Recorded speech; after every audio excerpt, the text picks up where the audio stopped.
Welcome, everyone, to my 2018 AP class that's been doing so well.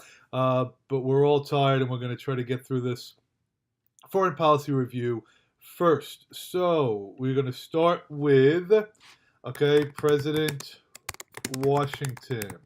And his idea of foreign policy was the Proclamation of Neutrality, 1793.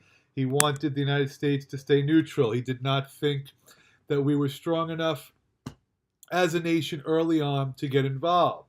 However, the Federalists, led by Hamilton, wanted to support Britain.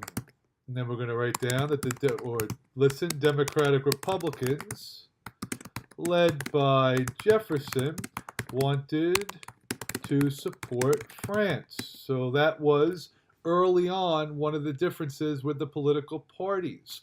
You may be interested to know that Citizen Genet was a Frenchman who tried to disrupt our neutrality. Were we really neutral? That's up for debate. All right. Do you have any questions on anything there? Again, we'll go to Washington all the way through. Try to get through all the way to Trump if I can. All right. No, we're all good. Pause it is. All right. Pause it is. Any questions on? And we got to wait. Beautiful. Are these questions? Are we jotting things down? Copying. No problem. No problem. Yeah, well, I got to be honest. Now that you're writing, I'm going to add more. All right. Jay's Treaty.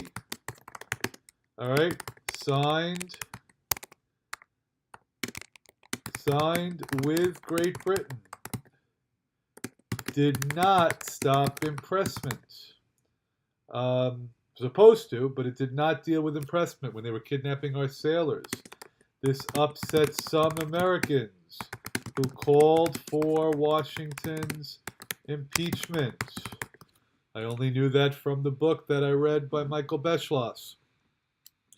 And I'm sure I'm going to learn a lot from the new book I'm going to read after this AP exam by John Meacham, The Soul of America.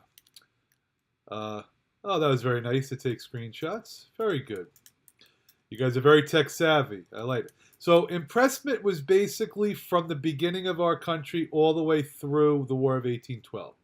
It just was if our ships went into or near European waters, there was a good chance that the sailors would be kidnapped. But in terms of the test, impressment, War of 1812 would be when they would ask you that. Okay? Good. Are we all good on this? I'm not going to go all Pinckney Treaty on you. I'll leave you alone. Everybody's good? I would say, well, the War of 1812, we didn't get to it yet, but it's 1812 to 1814, but I promise we'll get to that in a second. So, all right. Alyssa, you're good? Yep, everybody's good? All right, so then the next slide, we'll make this real quick, is President Adams, and he has to deal with the XYZ Affair. XYZ Affair was when, can you send a link on this to remind people want to join? All right. So, do you guys like delete my, do you delete my old text? Maybe that's why people always need it. All right. So, give me 1 second. Copy message. And class announcement. I'm not editing this though. All right. There we go. That should be good. I should also silence my phone.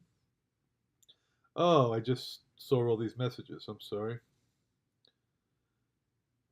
All right. I probably should pause this, but I don't feel like it right now. For some reason, it's not going through.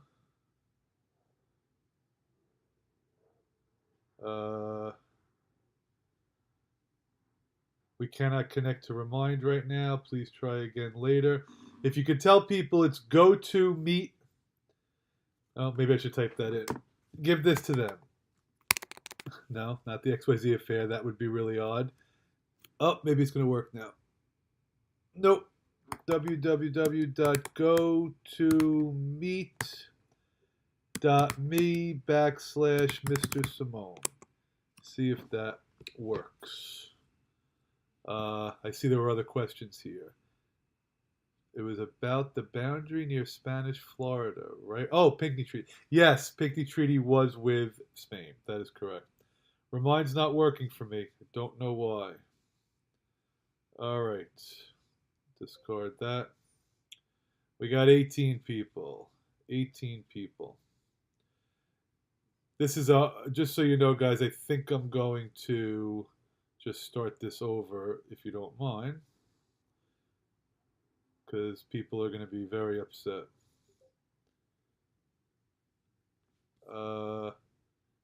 Yeah, oh, we're up to 19. Go to meet /Mr. Simone. I'll try that. See if this works. No, it might be my service. I don't know, but it's not working, so I apologize. I can't get anything on Remind. All right, we're going back to it. They'll just deal with it. Here we go. The XYZ Affair was with France, who wanted money just to meet them to discuss impressment. And we said no, we rejected that offer. So it's called the XYZ Affair because we don't even want to acknowledge them with a name.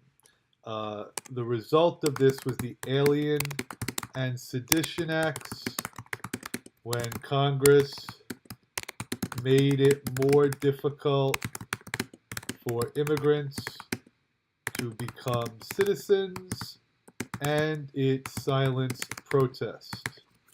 And please don't stress about this. This is not going to be a major topic. But do you have any questions on it as you're all taking whatever it is, your screenshots and things like that? Everybody's good? All right, so now we're going to go to the War of 1812. Everybody's okay?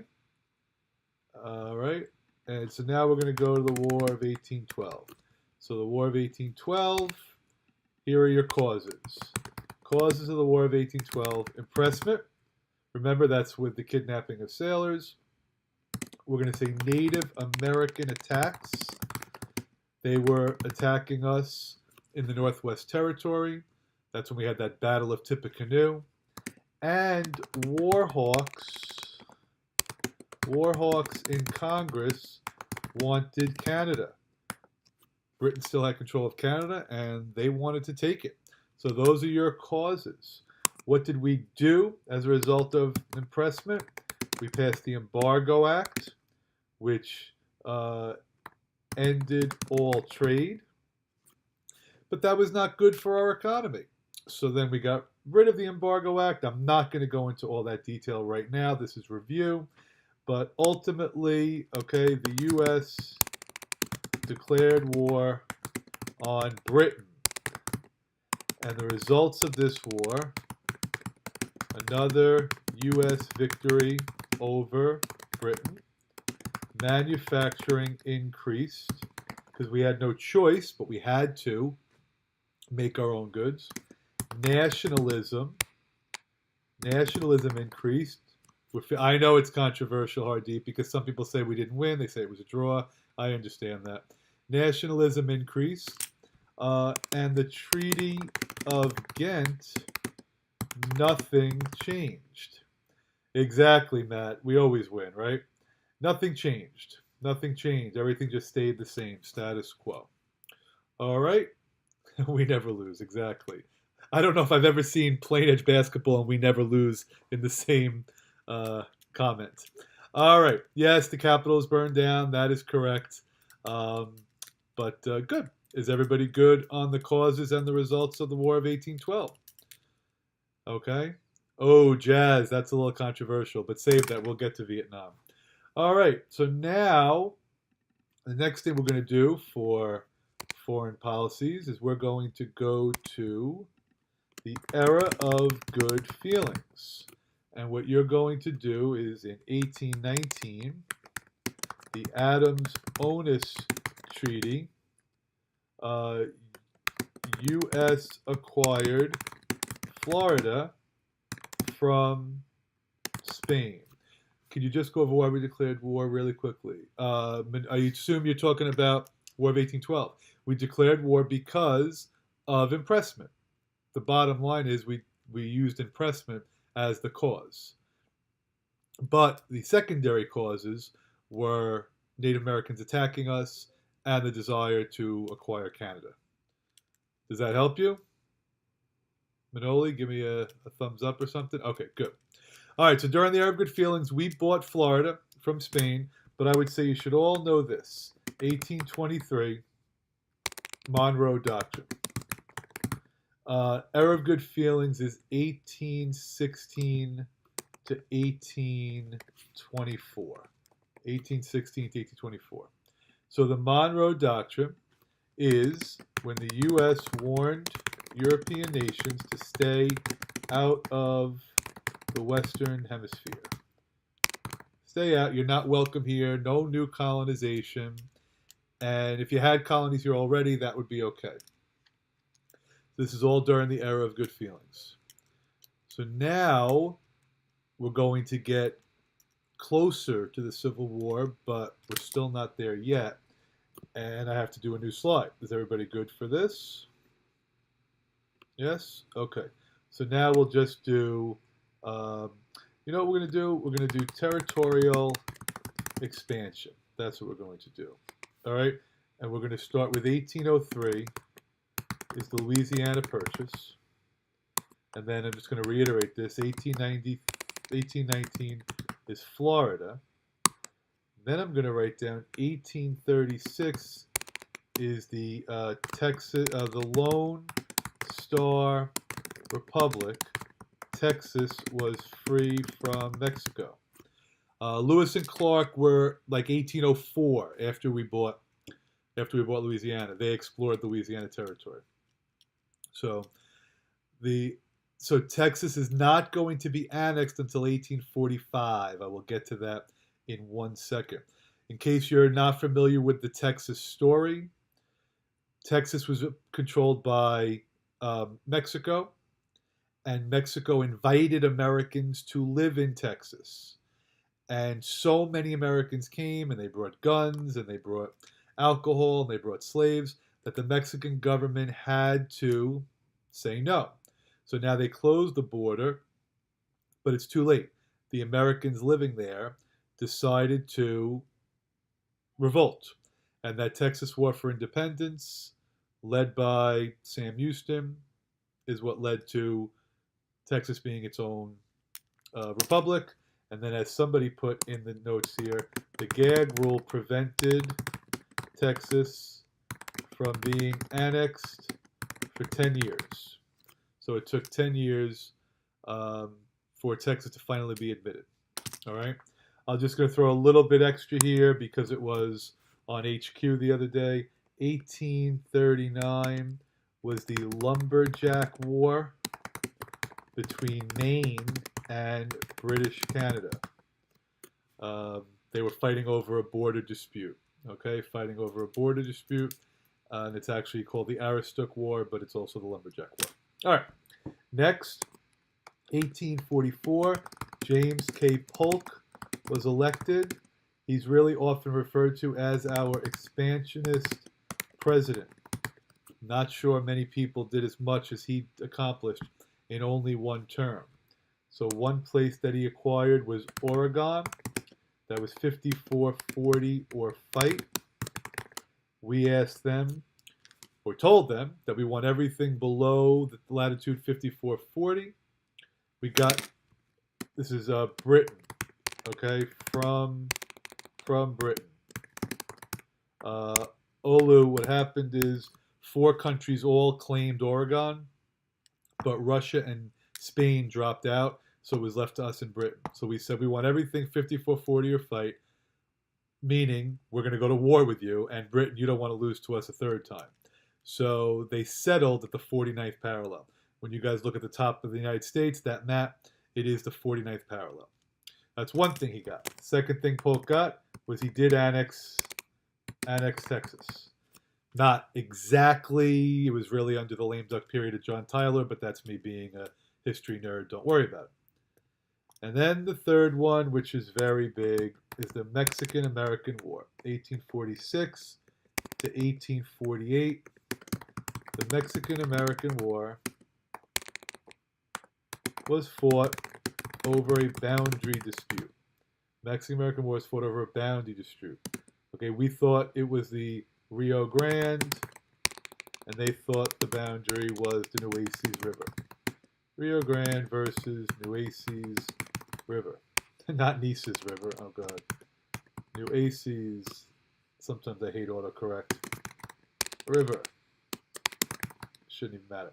And the results of the war was the Treaty of Guadalupe Hidalgo. The U.S. received the Mexican cession. An awful lot of land. U.S. received the Mexican cession. Huge amount of land. And this led to sectional tensions between the North and the South over slavery. All right. Everybody good on that? I hope you can see this also. All right. Okay, somebody is so in the doghouse right now, they have no idea. I don't even know who wrote that, but that just put me in a very bad mood. Although I guess it's just jealousy. All right. So now, 1845, John L. O'Sullivan used the phrase manifest destiny. Please don't get confused by this. Can you guys all see? Somebody tell me you can see the screen, because the size of this is getting very, very small.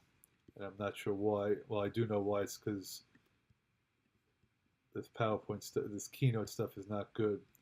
I can't really see if that's better. All right. So, hold on. I'm so sorry. You guys are doing great. I wish I wasn't so tired. All right, so he's the first one to use the phrase manifest destiny. Just be aware of that. But anything that's territorial expansion is all good for that topic. And if you really did want to add a couple, 1853 was the Gadsden Purchase. This was a strip of land in Arizona and New Mexico. I don't know if I showed every class the Jimmy Fallon skit, which I thought was funny. All right. And I also didn't put the Webster-Ashburton Treaty here. All right, we're getting carried away. Done. Do you guys feel good about territorial expansion? Have you done your screenshots or whatever it is that you do? Everybody good? And we can move on. All right, good. So now that's everything before the Civil War. So now we have to do everything after the Civil War. So we're going to do Age of Imperialism. And then somebody's going to ask for the years, and I'm going to say 1867 to 1914. All right, and let me get rid of all this. All right, so we're going to start with 1867, because that is Seward's Folly, which was the purchase of Alaska from Russia. It was mocked, but valuable for oil and gold. So that's it. We bought Alaska, 7.2 million, and that really begins America's rise to imperialism. Yes, because of the oil, exactly. Then in the 1890s, there will be the Hawaiian insurrection, maybe you could say revolution, and the U.S. Annexed Hawaii after debate. So we weren't sure we wanted to do it. Actually, Grover Cleveland did not want to, but William McKinley did. Um, but anyway, this just shows you that America is entering the ranks of imperialists. And if you want to put down reasons for imperialism, the answer would be raw materials, new markets. Oh man, I'm running out of gas. New markets to sell goods. I think military bases. I think that's good. Yes, this is all after the Civil War. All after the Civil War. You want to try to put things in the context of before and after the Civil War. Military bases, spread American way of life. What else would we say? Wasn't it something about? Yes. So the Queen was the one that they overthrew, Queen Liliuokalani. And yes, this is before World War I. Correct. So the Queen in Hawaii was the one. It was American sugar planters who were living there. Why else are we turning to imperialism? I would say to compete with Europe as well. I think that's a good one. All right. Any questions on that? So now, whenever you think about imperialism, we are going to go to. So definition: imperialism is just basically when the United States, or when I should say other countries, take over land.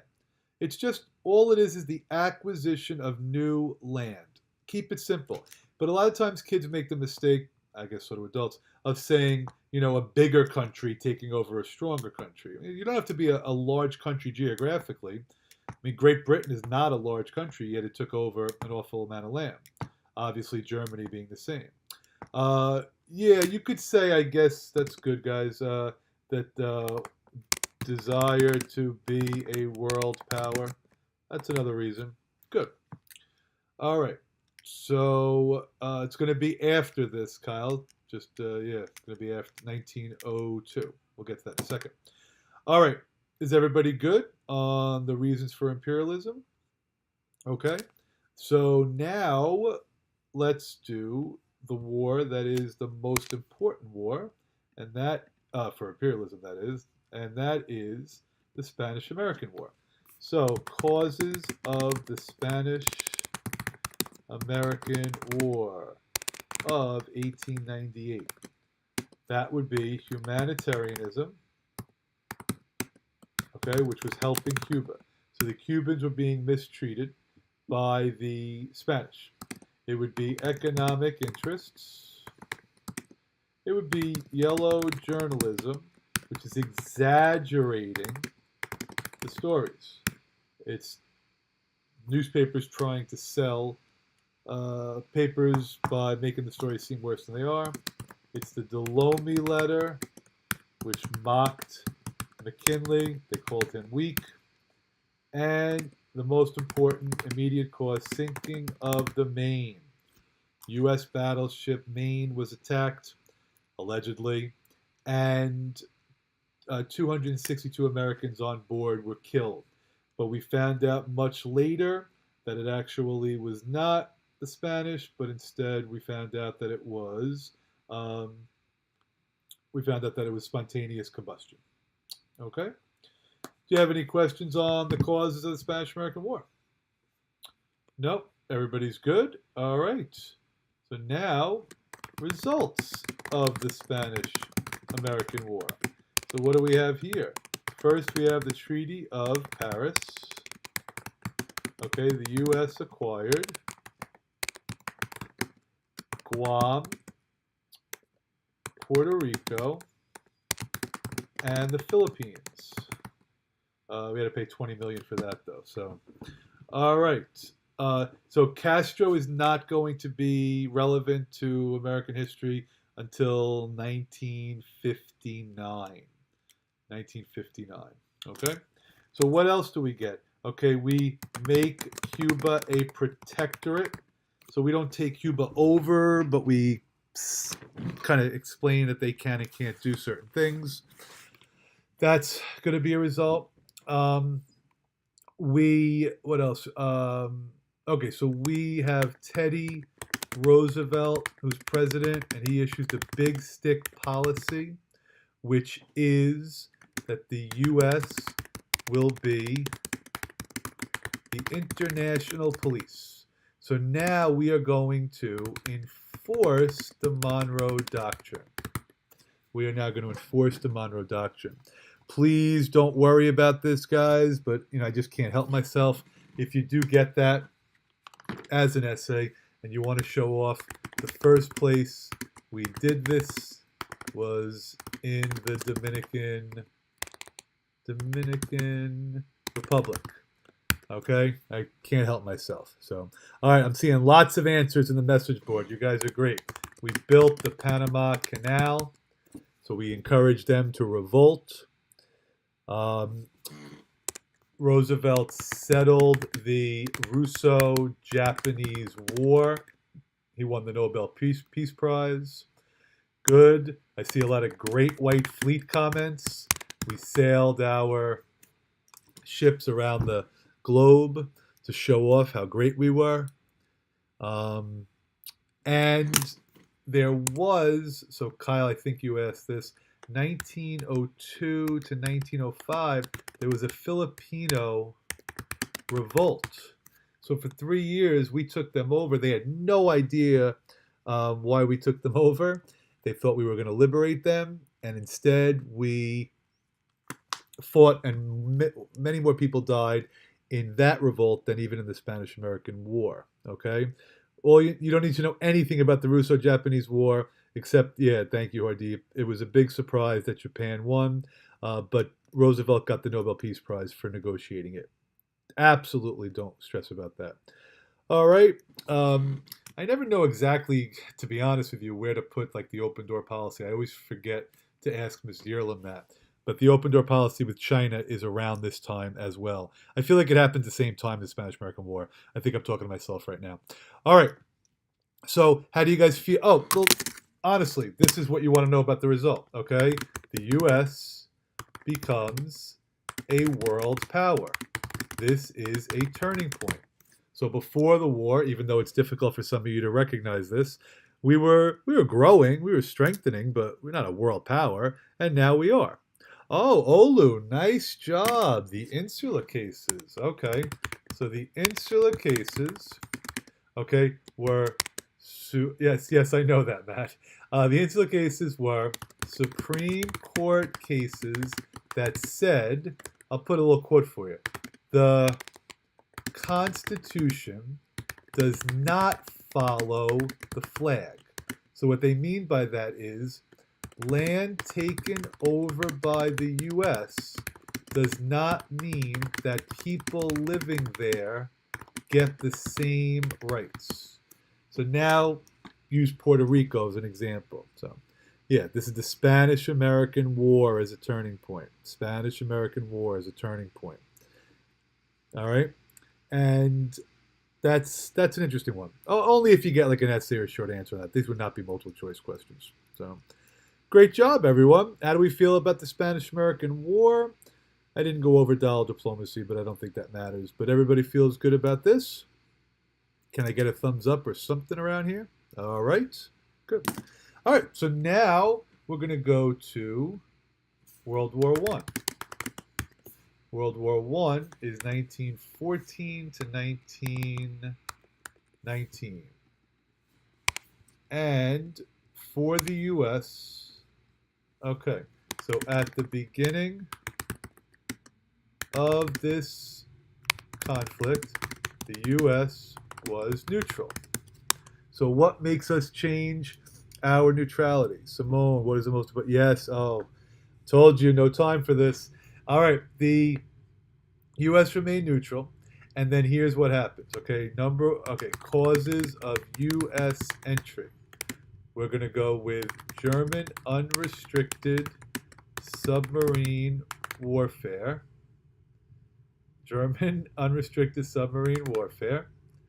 We're going to go with the Lusitania, which was a British cruise ship.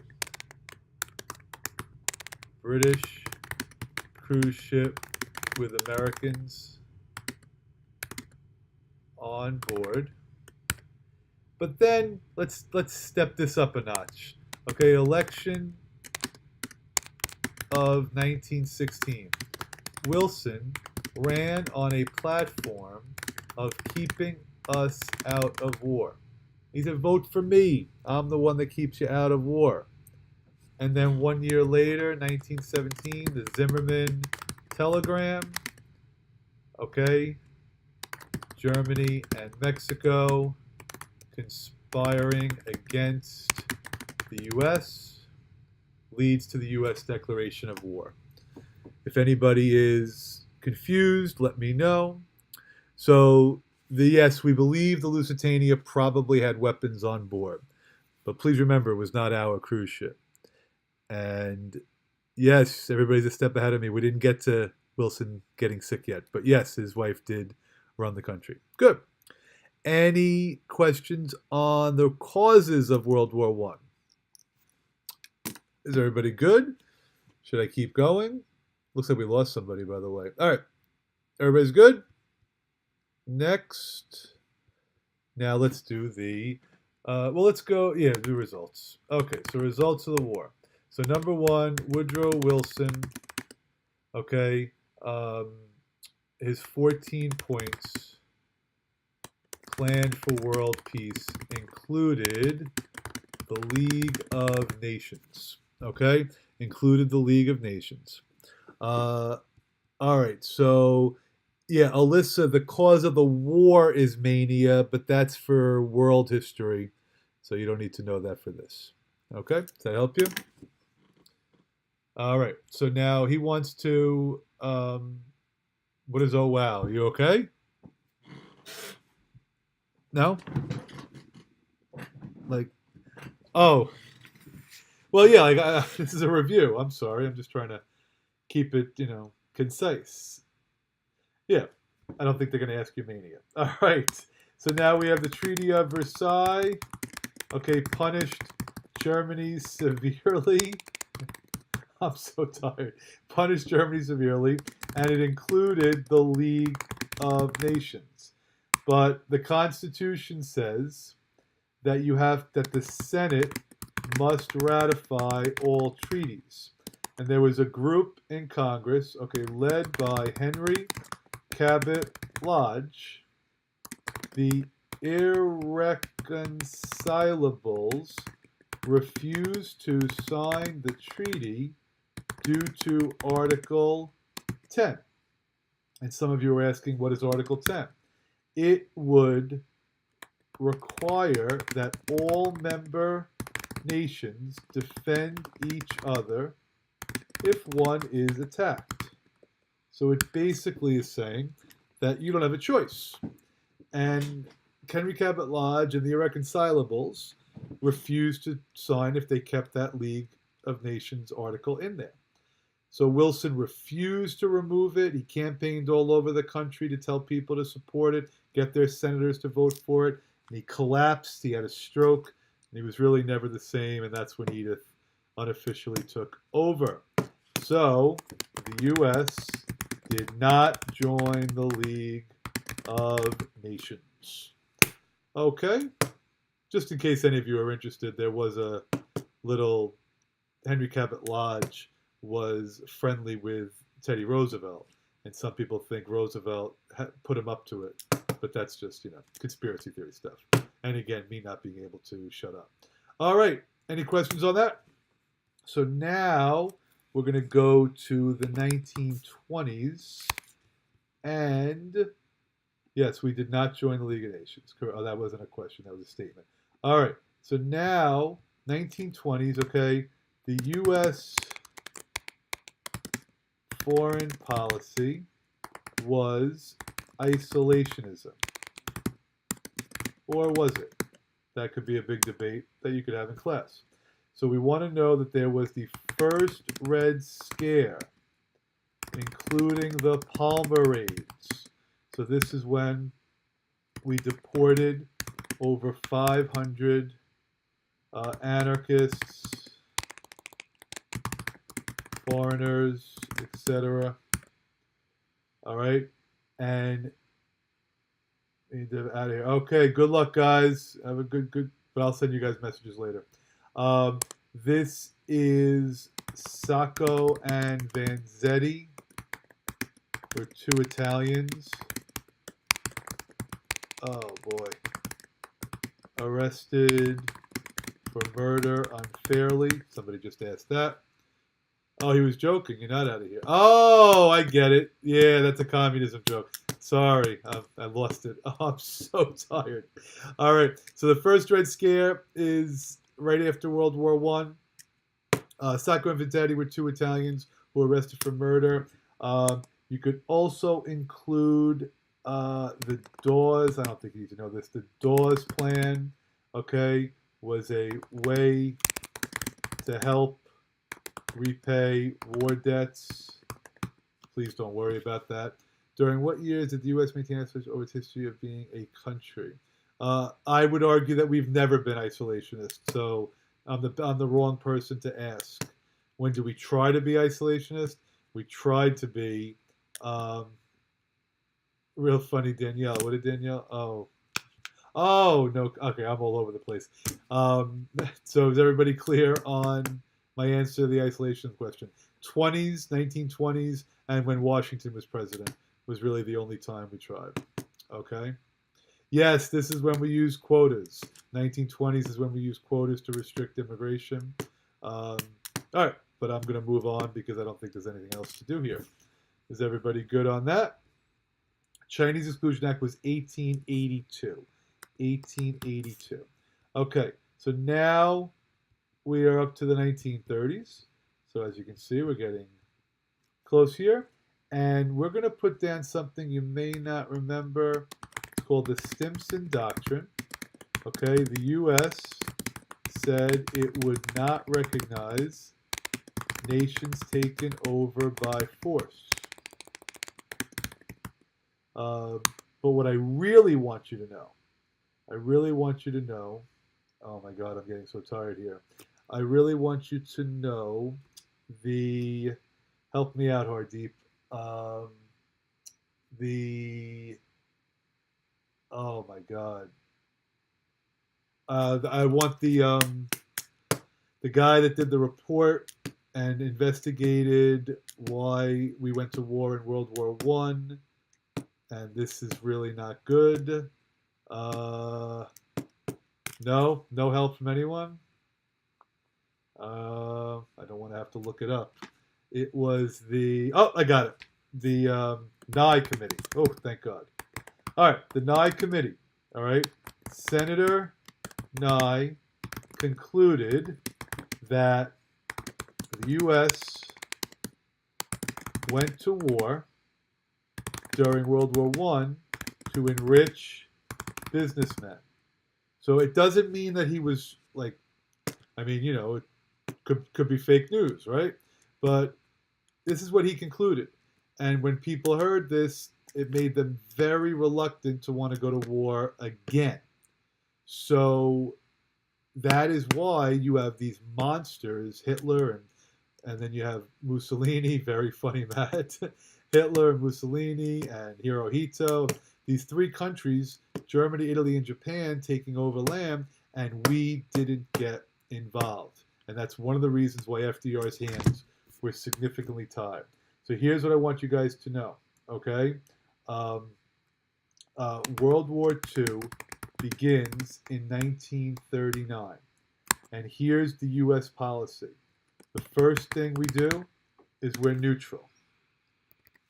Then, after we're neutral, we have a policy called cash and carry. So we say to Britain and France, you can get supplies from us, but you have to pay for it in cash, and you have to carry it on your ships. We don't want to not get paid back, and we don't want to have our ships blown up like all that happened in World War I. Then that leads to the Lend-Lease Act, where we do start to lend them more supplies.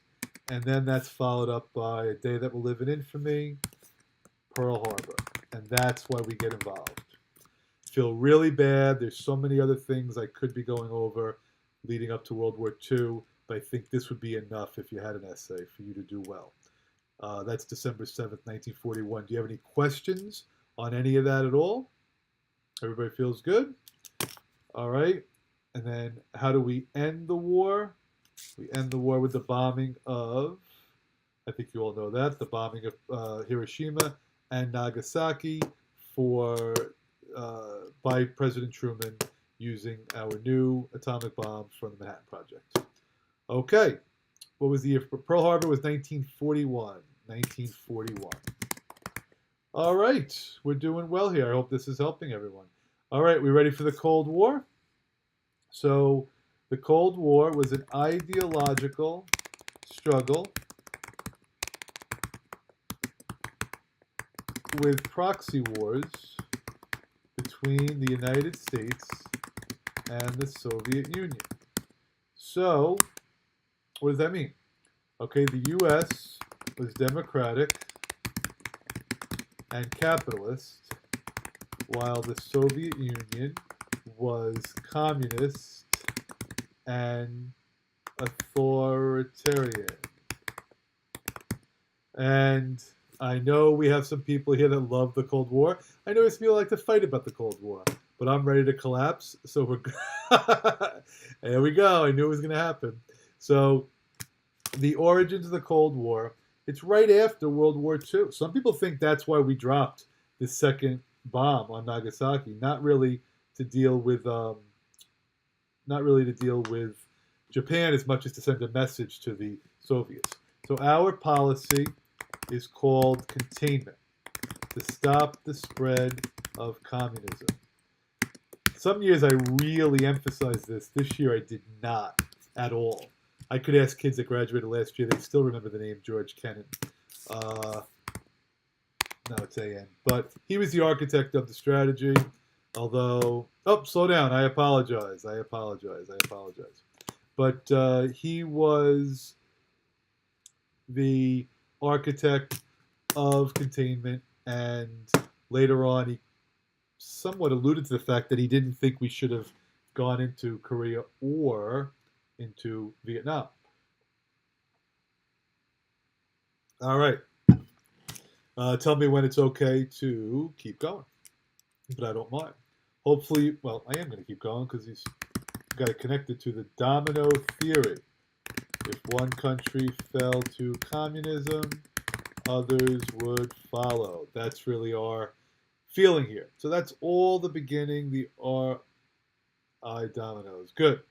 Oh, that was funny. Yeah, that was good. Other classes aren't going to recognize that. All right. So those of you that wanted me to slow down, do you have any questions? Are you screenshotting? Kennan wanted to stop the spread of communism. Yes, that's exactly right. He believed that we should try to do it economically instead of militarily. Good, but it would have been nice if he said that before we let 58,000 people die in Vietnam. Okay, I'm waiting for that group to give me an okay with the letters O and K. Ugh. This is going to be a disaster for the people who are watching in West Virginia. So, all right, so now you should know the Truman Doctrine. Okay. Aid to Greece and Turkey. And the Marshall Plan. Aid to Western Europe. All to stop the spread of communism. Both of these were attempts to stop the spread of communism. Hopefully you might remember the Berlin airlift and blockade. And that was totally in the wrong order. Berlin blockade and airlift. The Russians tried to close off the whole city of Berlin, and we airlifted supplies and food to the West Berliners, so we didn't lose that part of the city. This is all the early stages of the Cold War. Early stages of the Cold War. Everybody good? Yeah? Okay. So now we can go to 1949. Please tell me if you can't read it on the screen. 1949, China became communist. That wasn't good for Truman. Not looking good. And that hurt us. Wait, was East Berlin taken by the Soviet Union? East Berlin was not taken. East Berlin was given. They decided to divide up Germany into 4 zones, and they decided to divide up Berlin into 4 zones. But US, Great Britain, and France joined their zones together. Russia did not. Soviet Union did not. So it wasn't taken, it was given. At least that's my understanding. I wonder if I'm wrong about that. I could check that with Dearlib tomorrow, but I don't think I'm wrong.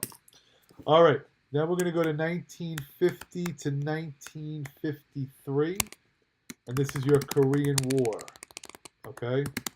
Your Korean War, and this was North was communist and South was not, and it was a UN police action.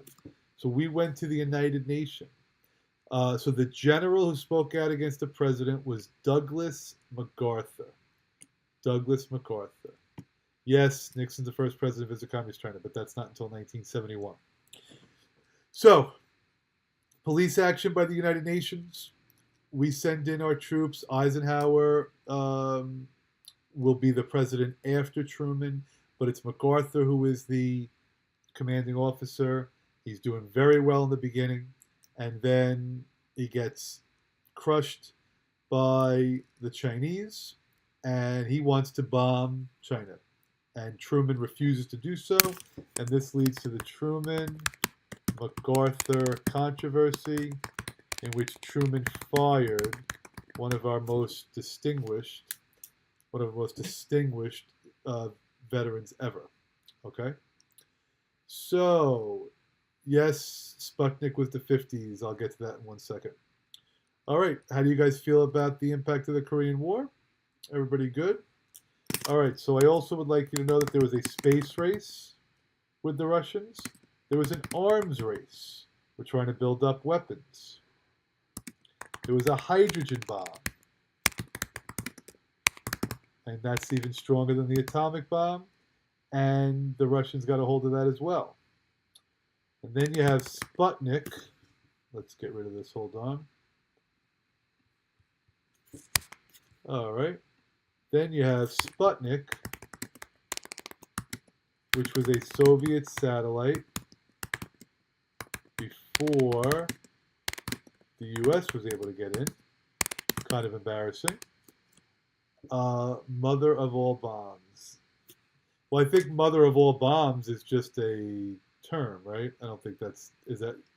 I have no idea, Jazz. I'm not good with the military technology stuff. It could be, though. Although I would guess we have something stronger now. So Sputnik led to NASA and more math and science education. More math and science education.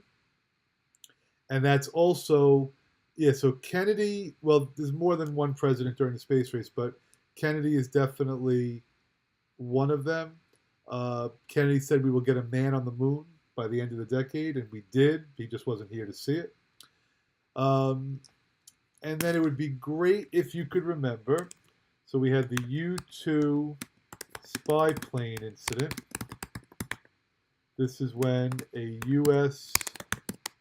plane was shot down over Russia just before a scheduled peace summit. This was canceled, and a lot else happened. So, you could save one assassinated president. Who would you save? Interesting. I think I'd probably have to go with. Garfield. And the reason why I'm going to go with Garfield is because if I saved Garfield, then we'd never have a Chester A. Arthur, and I'd never have to hear from Charlotte complaining how I don't teach Chester A. Arthur. Dylan, if you're here, that was one of my best lines. That I am so proud of myself. Alyssa, you definitely got, like, literally I feel bad for the people that don't appreciate that, because that was, Matt, you completely set me up perfectly, and that was such a great line. I am so proud of it. So, Shane got it too. Yeah, right, Alyssa. I mean, how do I come up with that quickly? That's what I'm so proud of. You know, I had no idea Matt was going to ask that question. And I feel bad because he asked the question looking for a serious answer, and he didn't get one. So sorry, Matt. I'll fill you in on the joke later. But then obviously I think I have to go Kennedy next to that. Okay? All right. So I would love for you to know that in 1961, Eisenhower's farewell address. I guess Dylan's not here anymore. That stinks. He would have really enjoyed that. All right. Eisenhower's farewell address warned the nation against the growing military industrial complex. Basically saying, oh, you are here. Dylan, you didn't think that was funny or you didn't hear me? I thought it was hysterical. You can tell me maybe tomorrow. All right. So he says, don't go to war just to build up, industry, to make money, to get rich. And, I would argue we didn't listen to him, but that's obviously a debatable point. All right. So now for Kennedy, you're going to have the Bay of Pigs invasion and the Cuban Missile Crisis. I think I said this at the beginning of the review for everyone. Bay of Pigs invasion was when we tried to overthrow Castro, and the Cuban Missile Crisis is when we had a near nuclear war with the Soviet Union over missiles in Cuba. Yes, Hardeep, that was your topic. There are other things under JFK, but we're not going to focus. We just focus on the most important things right now. Now we're going to go through the Vietnam War. So I made such a nice video on the Vietnam War. I just don't think I know many people didn't watch it. But the Vietnam War is 1964 to 1973, but that's just for the U.S.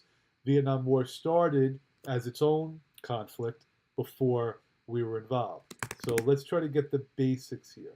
Yes, Cuba's crisis is after the Bay of Pigs. Okay. So the Gulf of Tonkin Resolution. Okay, this was a response to 2 U.S. ships allegedly attacked off the coast of North Vietnam. So our 2 ships, supposedly, allegedly, were attacked. So then JFK asks for the ability to just use troops. We don't declare war, but we're going to use troops in Vietnam. And only 2 congressmen voted against it. Only 2 voted against it. Time for me to show off Wayne Morse and Ernest Gruning, but we don't need to know that. And slowly, year by year, gradually, more and more troops are sent off to fight in Vietnam. Now, I guess I could do some home fronts. Well, no, let's just keep it as foreign policy. So 1968 is the turning point, and that is the Tet Offensive. And the Tet Offensive was a surprise attack by the North Vietnamese. Remember, the people we had a difficult time identifying were called the Viet Cong. So those were North Vietnamese people who secretly made their way into South Vietnam and made it very difficult for us to deal with. In 1971, there was the Pentagon Papers, which was a secret government document on the Vietnam War that was leaked to the New York Times. Alyssa, Viet Cong is when North Vietnamese, which is the communists, would sneak into the South and try to kill American soldiers. And Alyssa, remember, it's difficult for us to be able to distinguish between who's North Vietnamese and who's South Vietnamese. It's one country with a common culture. So, Matt, I was completely waiting for that, just so you know. I'm actually surprised it took you so long. So, is everybody clear? So the Pentagon Papers was a whole big controversy, and the Supreme Court ruled that the New York Times was allowed to release this. And then you have 1973, War Powers Act. This restricted the rights of the president to use troops limited to 60 days without congressional approval. Okay. All right. Oh, is there golf going on right now? I'm definitely not in the loop on that. All right. Now, guys, I think what I'm going to do very quickly now, if you want more details on Vietnam, now let me know. I mean, it's up to you. I need somebody to say, yes, can you go into detail, or you feel okay? Um, because like I said, I made a video. No, you're good. Alyssa's good. You guys feel, I hope you guys know about 1968, the protests, the convention, Chicago Democratic Convention. I hope you know about the draft. You guys think you're okay on that? Good. All right. Good. I hope so. Well, Hardeep, I know that you're good. That's not all right. So, um, what else? So let's do Nixon and détente, relaxation of Cold War tensions. Okay, he tried to make things a little bit better. Visited communist China. Then really nothing for Ford. Carter, I would know the Camp David Accords, which was a peace treaty between Egypt and Israel. The 1968 protest against the Vietnam War, absolutely. Absolutely. Yep. So, peace treaty between Egypt and Israel. He gave back the Panama Canal, and he had the hostage crisis. And then for Reagan, it's the Iran-Contra affair.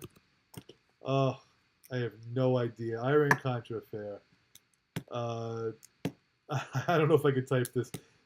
That's when, if you remember, we sold weapons to Iran, and they got hostages released, and then we used that money and gave it to the Contras in Nicaragua. I don't foresee that being an essay. So, all right. I mean, I can keep going, but I don't really know. I mean, Reagan. We can go through each president if you want. Bush is the first Persian Gulf War, fought to defend Kuwait from Iraq or oil, depends on your interpretation. And then Clinton, I would say, used troops in Bosnia and Haiti, but not Rwanda. The Rwandan genocide, which I hope you guys saw that movie last year, Hotel Rwanda. Clinton feels like it's one of his biggest regrets that he didn't do more there. Then Bush is obviously the attacks on 9/11. I feel comfortable that we've gone over that. And then Obama, I don't think Obama would be anything for the, I don't think so. So, bigger regret than the affair. Well, I don't think they asked him that, but good question, Matt. So, all right. Hey, guys, that's about as good as I can do for you, I think, last minute. I hope it's helpful. If there's another I mean, I don't mind. If there's another topic, it's only 6:20 that you think you want to go over, I can do that. It would have to be a broad topic, or unless you just want to ask something random. But I'm pretty comfortable with that. So causes of the Civil War. Okay, so causes of the Civil War. I don't know if they would really do this because it is kind of somewhat controversial these days. I just still think historically it's a good essay. So one would be slavery. Some people would say states' rights. Okay, South wanted to nullify the tariff. Some people think there were just economic differences between North and South. Some people think it's poor presidential leadership. But there's no question, at least in my mind, you have to say slavery was the cause of the Civil War. If you want to say it's a combination, I think that's okay, but it's really difficult for me to make any sense of the fact that people think that slavery is not the cause. So the tariff of abominations is just a tax on foreign goods. I don't remember specifically which ones. What I do know is that it was the ones that were going to benefit the South. There was certain goods the South needed. That's why they felt as if it penalized them. As far as the effects of the Civil War, that's all Reconstruction, Jazz. That's just the entire Reconstruction era. If you want me to review Reconstruction, let me know. But the platform of the Whigs is very similar to the Federalists. Just think Whigs, Henry Clay, the bank, the tariff, and internal improvements, roads, bridges, and things like that. So I don't know if I should still keep taping this. I guess I will. Any other questions? So the Cuban Missile Crisis, Alyssa, is when there were missile sites pointed at us on the island of Cuba by the Russians. And JFK put a naval quarantine around the island. And we tried to prevent the Russians from getting more missiles in. And at the end, they backed off. We agreed to remove our missiles from Turkey. But for 13 days, we almost had nuclear war. All right, I have a few more questions. I got to go back up there. So the War on Poverty was LBJ. War on Poverty was LBJ. He called for Medicare, Medicaid, Head Start, which is for early childhood education. Okay, so I got Hamilton versus Jefferson. I can do that. I don't know what you mean by wasn't it empty. And increase in democracy under Jackson, and go over Clay versus Jackson. Okay, so let's do Hamilton Jefferson first. All right. So give me a second here, and I'll set it up. And then I'll do Clay versus... All right, so Hamilton... Oh, boy. Versus... Wow. Versus Jefferson.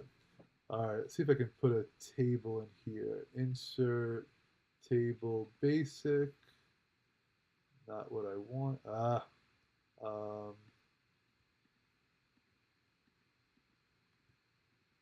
All right, guys, just give me 1 second. Oh, man.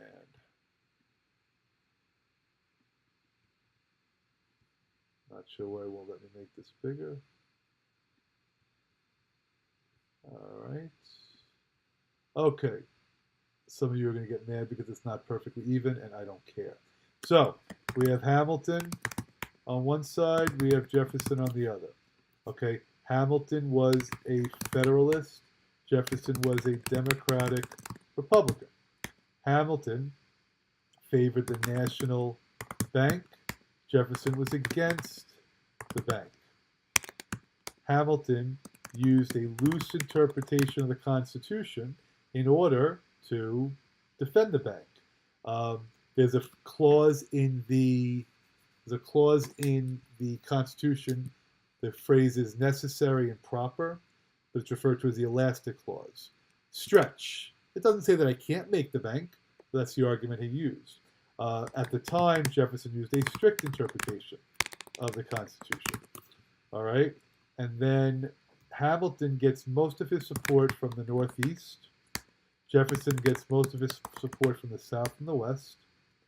Hamilton is more about manufacturing, banking. Jefferson is agrarian. Agrarian means farming. Hamilton was pro-Britain. Remember, Britain and France were involved in a conflict. Jefferson is pro-France. If they did ask you something like this, hopefully you know Hamilton's financial plan. Yes, so there was a conflict over the French Revolution, yes. But Washington kind of dealt with that by saying we're going to remain neutral. Okay? Can I go over his financial plan? Are you kidding? There's probably nothing I'd rather want to do than go over Hamilton's financial plan. So here we go. Hamilton's financial plan. Can I... Tell me if you guys are all good on the screen so I can go get rid of it. If somebody needs a no, just give me a no. All right. Oh, okay. Tell me when you're ready. No problem. Oh, and then I will answer. You're good now? Okay. So Hamilton's financial plan. Okay. I just feel like playing the songs right now. Okay. So first, he wants to consolidate all debts. Why in the world would you be a new country and think it was okay to have some people that we owe money to and others we don't? Some states that we owe money to and others that we don't. So he said, let's just pay off all the debts. Okay? No, Alyssa, Jefferson did not want that. Absolutely not. So it's Hamilton who wants to consolidate all the debts. So this could be complicated for some of you again. During the Articles of Confederation, a bond is a debt that the government has. We owe people money. During the Articles of Confederation, people sold their bonds, but they didn't get a lot for it. Now people are getting full value. He paid face value for all these debts. And some people think that favored the wealthy because they didn't have to sell off their bonds during the Articles. So that's one thing, okay? He also wants to consolidate all state debts. The problem with that is that northern states had more debts than the South. Alyssa, are you with me on this? So we're going to buy off the people's bonds, and we're going to consolidate all the debts, which favors the North. And then once we have one national debt, then he wanted to pay it off with a protective tariff and tax on whiskey. So that was the essence of his plan. And then just to secure our economy, he wants to create the national bank. So they negotiated. There is no name for the compromise that I know of, but the way he gained support from the South is he said that we'll move the capital from New York to Washington, D.C. if the South would support the plan. You know, how are you going to get your debt plan through? I'm just going to feel like singing right now. And this all happened in the room where it happened. Secret deal. So is everybody good on Hamilton's plan and good on Hamilton versus Jefferson? Yes. If there's a no, okay, good. So now you asked for Clay versus Jackson. All right. Or we'll do Jackson versus Clay. Okay. So this is now the second two-party system. So hopefully you all know that the era of good feelings, there was only one political party. Then they got rid of that with the corrupt bargain election that Clay was involved with. So now you're going to see the rise of the second party system. So Jackson is a Democrat. Clay is going to be called a Whig. Then this one's tricky, guys. This one's a little bit trickier, okay? Jackson is going to get his support from the South, and West. Clay gets most of his support from the Northeast. Jackson is against the bank. Clay is pro-national bank. So now this is where it gets tricky. I'd love to tell you that one's in favor of states' rights, one's in favor of federal rights. It's not that simple.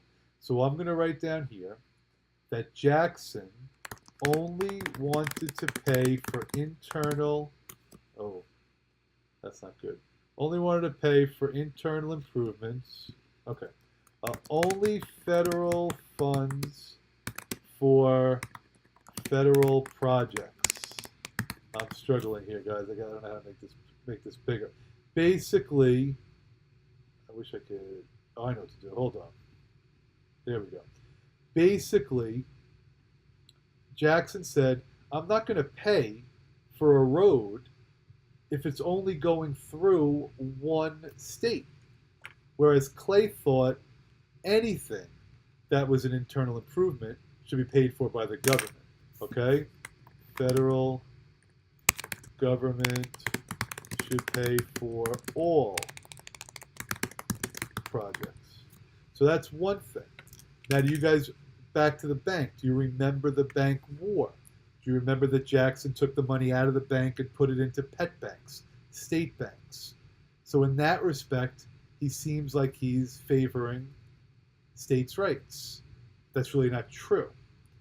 Because on the tariff controversy, okay, he wanted to force payment of the tariff. He didn't think the South should have should be able to nullify it. Clay probably was similar on him on that. So anyway, that one's a little more complicated. I would only do that if it's a DBQ or if you really have no choice. Does that help you guys? Yes? Am I losing people? All right. And then somebody asked about Jacksonian democracy. So Jacksonian democracy is simply more white men voting and taking part in the selection of presidential candidates, and it's also the spoils system. Jackson didn't do anything. It's just he's considered like the common man president, so it coincides at the same time. All right. Yes, in South Carolina did not want to pay the tariff. All right. Good. I got 15 people, or maybe 14, I guess I count. Any other questions that people might have at all? Anything else you can think of? Again, like it to be productive. The age of Jackson. All right, first, problems under Carter, the economy. The problem of Carter were the economy, the hostage crisis, the invasion of Afghanistan by the Soviet Union. That's all Carter. Now, the age of Jackson. So, Alyssa, you want me to go through all of the Jackson issues again? So, all right. So, Jackson, we have. All right. We have, first, we have the, I'm laughing because I can't say Peggy Eaton affair. We have the conflict with John C. Calhoun over women fighting. All right. We have the tariff of abominations. Tariff of abominations, which Jackson wanted to force South Carolina to pay. We have the Trail of Tears with the Cherokee. That's when he made them move west, even though, Indian move left, even though the Supreme Court said they didn't have to. We have the fact that he's called King Veto, used a veto more than everybody else, 6 presidents combined. And then we have the bank war. The bank war is when he took the money out of the bank and put it into state banks or pet banks, even though it took about 3 or 4 Treasury secretaries to do that. Oh, that's such a loaded question. Jackson did a lot good. It just depends on your perspective. That's the analogy. I can't say good or bad, but that's what the course is for. All right, good. Any other questions, topics at all? Bottom farm president? Interesting. All right. Do you feel good about Reconstruction? Political issues during the 1790s. Interesting. Political issues during the 1790s. All right. I think I've kind of done that, but let's go through this. So 1790s is going to be Hamilton versus Jefferson. That's your big issue during the 1790s. You're going to have the Whiskey Rebellion. How about that one, Olu? Okay. Farmers in Pennsylvania were opposed to Hamilton's whiskey tax. And they were crushed. They were crushed.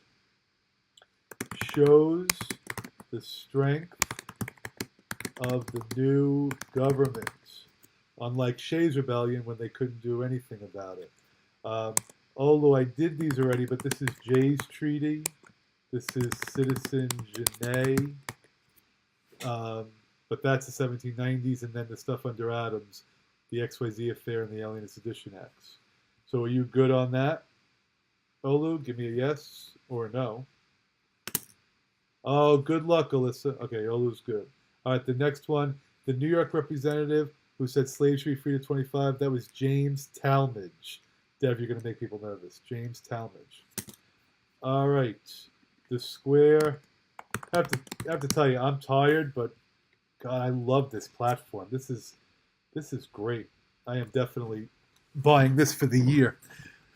Manoli, the square deal. Oh, Hardeep just took over for me. Yeah, it's good, right, Matt? I mean, I just think for essay review, this is going to be amazing.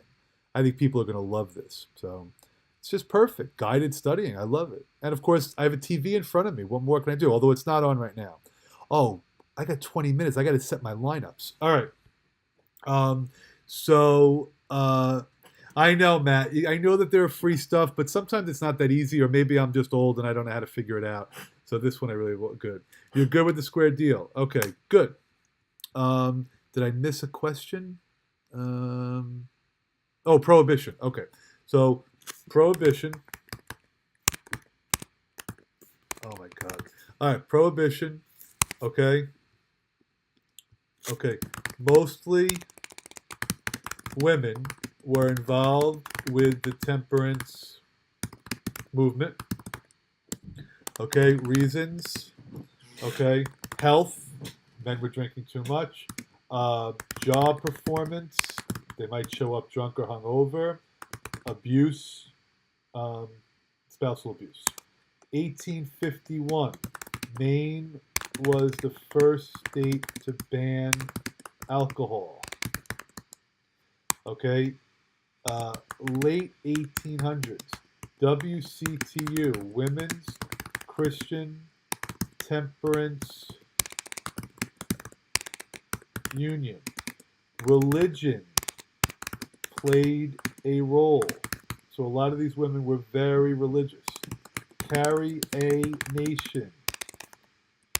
Used an axe in saloons. She was a little bit crazy. And now you're going to have, eventually, they'll finally get it. It's the 18th Amendment, leads to prohibition. But during the 1920s, you have speakeasies, which were illegal bars. You have bathtub gin, people made it themselves. And you have bootlegging, people smuggled it across the border. And you have Al Capone, who was a gangster during this time. So because it was so difficult to enforce and because they needed money, the 21st Amendment repealed prohibition and made it legal again. All right, Matt, was that a nice little quick good review for you? Yes? Good. All right. Everybody feel good? Any questions? Did that big group stay? No, they're out. Okay. All right. I hope everybody, well, I'll send you my inspirational stuff later, but you guys are going to do phenomenal. You'll do great. Very funny, Hardeep. All right. Good luck. I don't know what else to say. Good luck, and I'm sure everything will be good. All right? And I will again. I'll text you guys later. Take care. Take care. Take care.